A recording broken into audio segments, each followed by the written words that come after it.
Hello mga ka-reloan! Gusto nyo ba ng fresh na loan application? Siyempre, kasing fresh ng inyong lingkod. At kasing fresh nyo rin mga ka-reloan, char! Eto nga palang loan application na to ay kaka-release lang niya nung March 6, 2026. Kaya naman talagang super fresh. At itry na natin to kasi baka eto na yung makakatulong sa atin sa mga pangangailangan natin ngayon. Dahil alam nyo naman, sobrang hirap ng buhay, ang mamahal ng mga bilihin, kaya hindi talaga may iwasan na kinakapos tayo. Kaya minsan, ang madali lang talaga nating malalapitan ay mga loan application. Eto nga palang loan application na to ay meron palang 10,000 na users pa lang ang nakakapag-download. 'Di ba? Bagong-bago lang kasi siya. At as of now nga ay meron siyang 4.8 na stars at meron din siyang 2K na reviews. Mga ka-reloan, bago nga natin to ituloy dahil nga fresh loan ang pag-uusapan natin ngayon ay ano nga ba yung dahilan kung bakit tayo nagiging fresh? Dahil sobrang init ng panahon mga ka-reloan, talaga namang andalas nating maghulas, di ba? Pero syempre kailangan fresh na fresh pa rin tayo at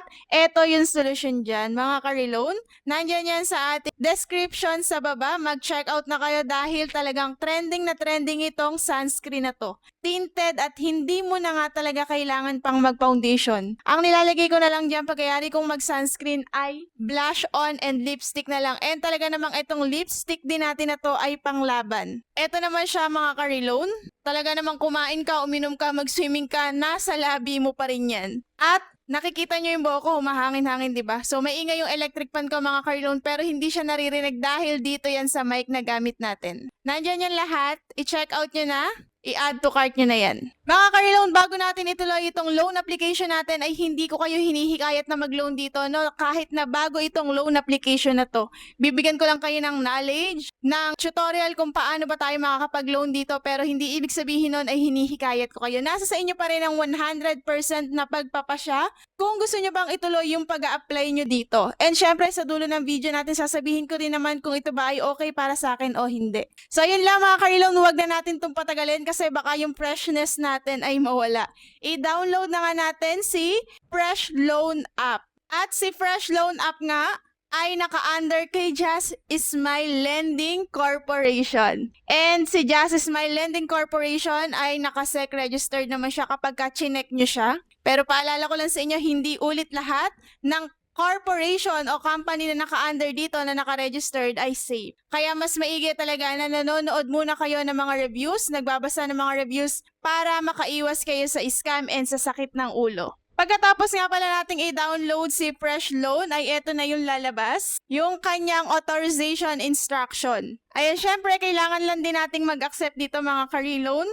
Yung kukunin niya yung access ng ating phone number and hindi naman na bago to sa mga nag-a-apply ng loan application, palaging ganito ang simula. Then, i-accept na natin yan dahil bawal tayong mag-disagree dito kung hindi naman niya itutuloy yung process. Then, eto na nga, welcome to the Fresh Loan. Diba? Fresh na fresh, pati yung pangalan. At ilagay na nga natin yung contact number natin dyan at para mapadala niya na tayo ng 6-digit na verification code. Then, kapag naipadala niya na yung code natin, ay start fresh loan journey. Pagkatapos nga nun, ay stay informed with in-app messages. So, kailangan lang natin tong enable notification natin to.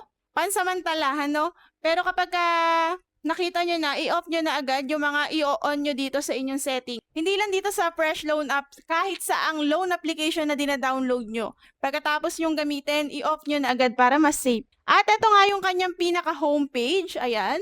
Fresh loan up to 50,000 pesos and yung kanyang daily rate ay 0.05% interest at meron nga siyang terms na 91 hanggang 360 days. At wag na natin itong patagalin, mag-borrow now na tayo. At bago nga yung pagkapindot nyo ng borrow now, ito yung lalabas. Granting usage access can boost your credit limit. So, continue lang natin yan. Then, mapupunta kayo sa settings nyo. I-on nyo lang dito yung fresh loan. At pagkatapos nga ay nandito na tayo sa identification information.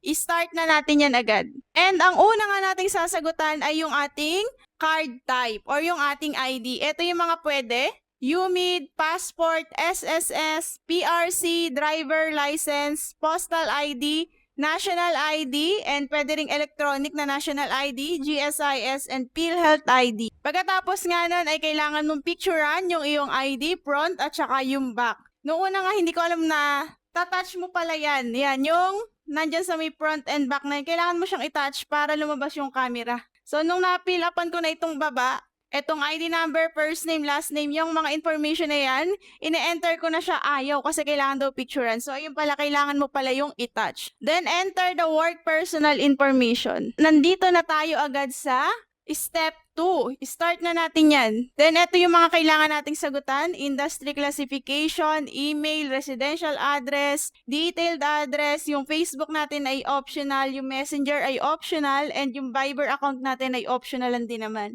Pero yung email natin hindi siya optional, so kailangan siyang lagyan. Kapag tinouch nyo nga yung mga yan, ay kusa naman ang lalabas. Yung mga isasagot nyo, kailangan nyo nalang PN. Then, nandyan na rin sa Step 2 yung educational background. Nandyan na rin yung marital status, and nandyan na rin yung number of children, and yung residential property ownership. Pagkatapos, tatanungin niya rin kung meron na ba tayong credit card. And nandito na tayo sa Step 3. So, etong si Fresh Loan ay madali lang ding applyan, madali lang din fill upan yung mga kailangan sagutan natin dito. Then, start na natin to agad. At dalawang ang contact information yung hihingin niya sa atin. Ito ay hindi nagdadirect sa ating phone book. Lalagyan mo rin talaga siya ng pangalan and itatype mo yung number dito. So, kahit hindi nakasave sa cellphone nyo, yung ilagay nyo dito. Then, enter na natin yan at nandito na tayo sa pang-apat na step. So, eto na yung face recognition. Then, start na rin natin yan.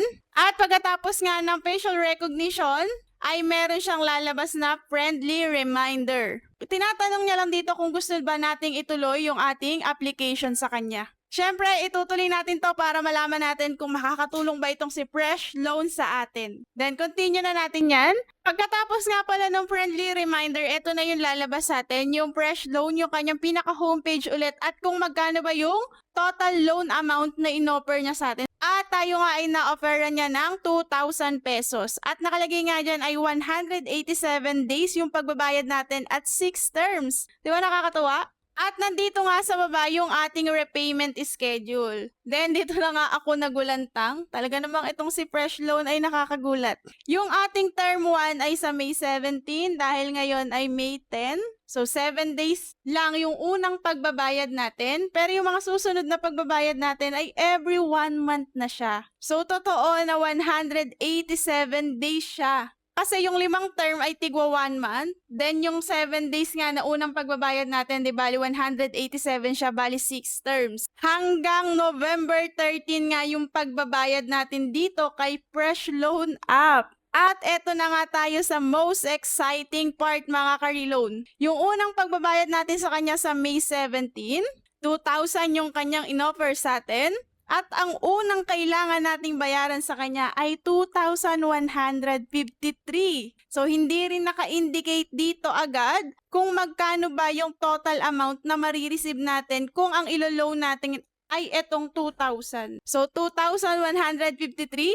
So, iisipin mo 153 lang yung magiging tubo sa'yo. Kaya lang, take note. 1 week lang to, 7 days short term. Ibig sabihin sa loob lang ng 1 linggo, ibabalik mo na itong 2,000. At sa term 2 nga natin, yung repayment date na natin ay sa June 16, bali 2 pesos na lang yung babayaran natin doon. So 1 month naman siya. Yung term 3 naman natin ay sa July 16, 2 pesos na lang din. Susunod na repayment natin ay August 15, 2 pesos na lang din. Susunod na repayment natin yung pang term na 5 ay September 14, 2 pesos na lang din. At yung huling pagbabayad natin ay sa November 13 ay 2 pesos na lang din. Grabe, para saan yung 2 pesos na yun? Sige nga, Fresh Loan, sabihin mo sa amin para saan yun. At dito nga sa dulo, dun nyo palang makikita yung service fee. So kung hindi nyo ito titingnan hanggang dulo, baka iisipin mo 2,000 yung buo mong matatanggap. Pero meron siyang service fee na 660 pesos. Yung 660 pesos na yon ay amount management fee na 310, credit assessment fee ay 350. So, ang may i-issue lang sa atin na amount ay 1,340. At ang kailangan nating bayaran sa loob ng 1 linggo ay 2,153. So, etong si Fresh Loan app ay talaga namang magiging fresh sa atin kasi makakakuha siya ng maraming kita sa atin sa loob ng napakaigsing panahon. So para sa akin mga ka-reloan, syempre hindi ko to maire-recommend at hindi ko na rin itutuloy yung paglo-loan ko dito. Hindi ito makakatulong sa akin bagkus ilulubog lang ako ng loan application na to. Siguro ay hindi ko na kailangan pang magbasa-basa ng mga reviews tungkol dito dahil kitang-kita nyo naman sa mga inoffer niya na hindi rin totoo yung mga terms niya. Although totoo nga na 6 terms pero 2 pesos na lang ng 2 pesos. Para saan pa yun, di ba? Mga ka-reloan, kung gusto niyo naman ditong mag-withdraw kay Fresh Loan app, mag-a-add kayo ng method syempre. Meron diyang e-wallet and meron diyang bank. Sa e-wallet niya, pwedeng GCash, pwedeng Maya, pwedeng GrabPay. And sa bank, marami rin siyang pwedeng gamitin dun. At dahil nga hindi ko naman maire-recommend ito at hindi ko rin naman gagamitin, nagpunta na ulit ako sa kanyang homepage at hinanap ko na agad yung delete account. Ayan, makikita nyo naman sa settings niya, delete account. Then, i-delete na nga natin to. Makiklear na daw yung ating information na nilagay sa kanya. And nakalagay din dyan, no outstanding orders and services in the account. Kasi kung meron kayong outstanding balance sa kanya ay hindi kayo magagrant sa pagde-delete ng account dito. Then ayan, are you sure to delete your account? Yes, confirm na natin yan. And dito nga sa verification code, sasendan niya pa tayo. Noong una nga pagre-request ko ng verification code ay hindi niya ako agad sinendan. So nag-request ulit ako ng pangalawa para makatanggap na ako ng for deletion ng account. So ayun, na-delete ko na yung account ko dito. So yun lang mga ka-reloan. Muntik nang matanggal yung ka-pression natin dito kay Fresh Loan app. Na-stress ako sa kanyang repayment plan and sa amount na marireceive natin sa kanya. So mga ka-reloan, sana ay nakatulong sa inyo yung video natin ngayon. Kung naghahanap kayo ng loan application, kayo ang bahala kung gusto nyong ituloy ito. At kung may experience na rin kayo dito kay Fresh Loan, maaari nyo bang i-comment sa ating comment section para makatulong na rin tayo sa iba nating viewers. Mga ka-reloan, kung gusto nyo pa ng mga ganitong